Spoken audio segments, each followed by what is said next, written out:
अरे बोलो तो बाप कितने होते? एक। और दुनिया के सारे धर्म का बाप है सनातन धर्म। दुनिया के सारे धर्म का बाप है सनातन धर्म। जितने धर्म निकले सारे सनातन धर्म से निकले, सब कुछ सनातन धर्म से। एक एक धर्म की उत्पत्ति मेरे सनातन धर्म से। बाप है, क्यों जाए हम दूसरे धर्म में? हमारा बाप एक। जिसके दो चार बाप होते हैं वही सनातन धर्म छोड़ के दूसरे बाप के पास जाता है। सनातन धर्म नहीं छोड़ सकते। हमारा बाप है सनातन धर्म। हमारा शिव, हमारा ओघड़ी, हमारा भोला इस व्यासपीठ से पहले से कहते आ रहे हैं, आज फिर कहते हैं, इस भूमि को, पूरे भारत की, पूरे देश की, विश्व की भूमि को, जमीन को खोदोगे, कुछ निकले कि नहीं निकले, पर मेरा कंकर शंकर तो जरूर निकलेगा। जहां खोदो वहां निकलेगा। जहां तुम्हारी मर्जी पड़ जाए वहां खोद लो, मेरा शंकर मिलेगा, मेरा शिव औखड़ी मिलेगा। उसके सिवाय कुछ नहीं। तिमोदी से व्यापारी ने कहा, तू अपने दोस्त के लिए इतना नहीं कर सकता, तेरे पिता की सौगंध है। पिता की सौगंध लगी तो उसने फिर शर्त मान ली। नाव की शर्त का दिन आ गया, नाव तैयार हुई। तिमोदी ने नाव तैयार करी, उस व्यापारी ने नाव तैयार करी, नाव चली। उस दिन ऐसी नाव चली कि आंधी तूफान आ गया और तिमोदी की नाव डूब रही। तिमोदी की नाव डूबी, उसकी नाव आगे निकल गई।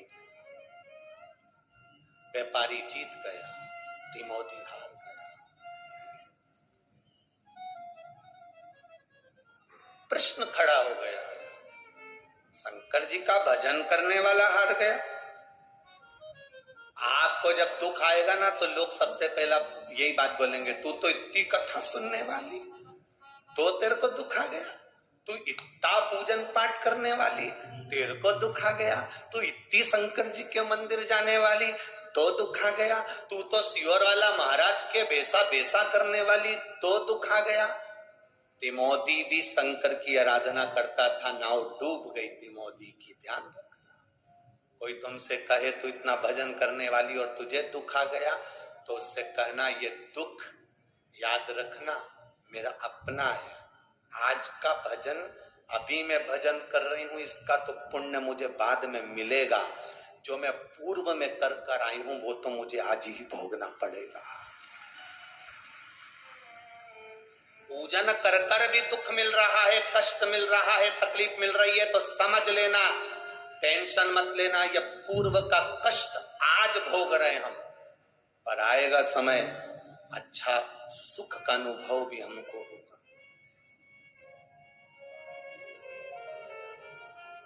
खाने के बाद में आम की गुठली को कहीं पर पटक दो, वो थोड़े दिन के बाद बारिश का पानी लगेगा तो वृक्ष तो उत्पन्न होगा। तुम शंकर जी के मंदिर में जल चढ़ा रही हो, बेलपत्र चढ़ा रही हो, तुमने बीज बो दिया, फल तो मिलेगा। चिंता मत करना, थोड़ा समय लग सकता है। तिमोदी हार गया। व्यापारी आया, 10 नाव मंगी, 2 हाथ, तेरे हाथ अब मुझे दे दे, ये भुजाएं मुझे दे दो। हार गए तुम, क्योंकि हाथ से तो नाव चलाता है। ईर्षा थी ना अंदर, वो ईर्षा बर्बाद का कारण बनती है, वो ईर्षा ही तो है अंदर। कई लोग हैं जिनके अंदर ईर्षा झलकती रहती 24 घंटे। कैसे? बस 24 घंटे उनके पास ईर्षा झलकती रहेगी, इसके तो ऐसा हो जाएगा, इसका तो एक दिन ऐसा हो जाएगा, ये ज्यादा उछल रहा है, इसके साथ में ऐसा हो जाएगा। 24 घंटे अंदर से ईर्षा झलक रही है, तो वो बार बार बद्दुआ के रूप में निखर रही है। वो भी तो कुछ होगा, वो भी तो साथ होगा। तिमोदी हार गया, 10 नाव दे दी, जो थी उसके पास में टूटी फूटी वो दे दी। हाथ तिमोदी से कहा व्यापारी ने, अब ये हाथ मेरे हो गए हैं, इन हाथ से तू कोई काम नहीं करेगा, ये हाथ मेरे को दे। और तिमोथी ने वो हाथ दे दिया, उस पे पानी। अभी तक तो शंकर का शिवलिंग का निर्माण करता था,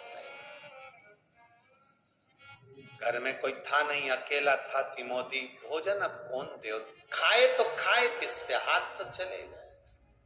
अब तो रोटी के भी लाले हो गए, क्योंकि हाथ से रोटी भी नहीं।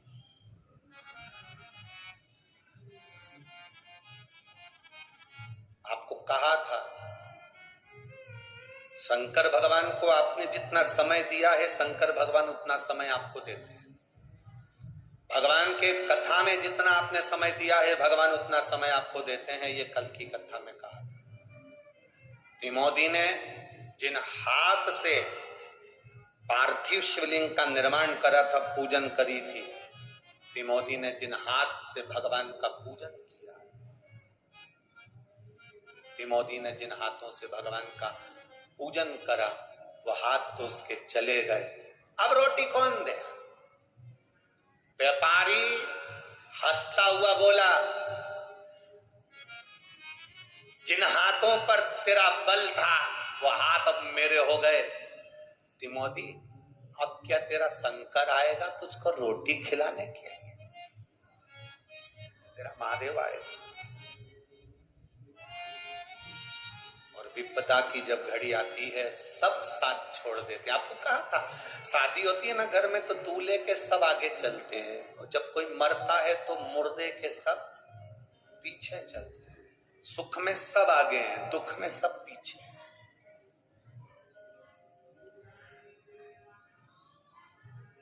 दुख में सब पीछे, सुख में सब आगे।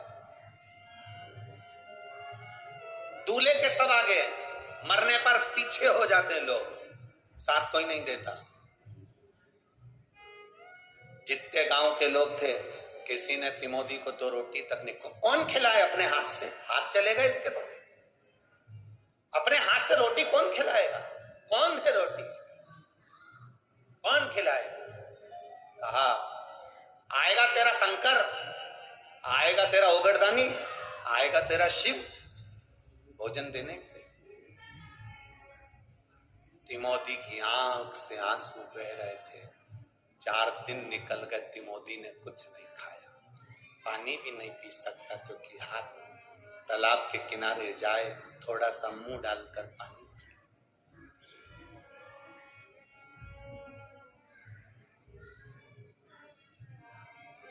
पार्वती जी ने भोलेनाथ जी के लिए भोजन लगाया। शिव जी भोजन करने के लिए जब बैठे, भोजन का स्पर्श मेरे महादेव जी ने करा। स्पर्श कर कर मेरे भोलेनाथ स्पर्श कर अपने मस्तक पर से बेलपत्र को उठाकर नेत्रों से लगाकर जल का सींचन कर कर महादेव ने उस भोजन के पात्र पर बेलपत्र को समर्पित कर दिया। बेलपत्र आज भी हमारे विद्वज्जन, भूदेव, ब्राह्मण जब भगवान शंकर को भोग लगवाते हैं तो एक बेलपत्र भोजन में डाल देते हैं, प्रसाद में डाल देते हैं। उसका कारण क्या है? मेरे महादेव ने भी भोजन के पात्र में बेलपत्र को उठाकर जल सींचन कर कर उस भोजन में डाल दिया। जगत जननी जगदम्बा पार्वती जी ने पूछा महादेव जी से, प्रभु आज भोजन की थाली में आप बेलपत्र क्यों डाले हो? शंकर भगवान कहते हैं, एक बेलपत्र में 33 कोटि देवी देवता विराजमान है पार्वती। ये 33 कोटि देवी देवता का जो भजन करने वाले हैं, कोई राम भजेगा, कोई कृष्ण भजेगा, कोई देवी भजेगा, कोई दत्त भजेगा, कोई शनि महाराज को पूछेगा, कोई राम जी को पूछेगा, कोई गुरु महाराज को पूछेगा, कोई पृथ्वी को पूछेगा, कोई अग्नि को पूछेगा, कोई आकाश को पूछेगा। 33 कोटि देवी देवता इस बेलपत्री में है। 33 कोटि देवी देवता का जो भजन करता होगा,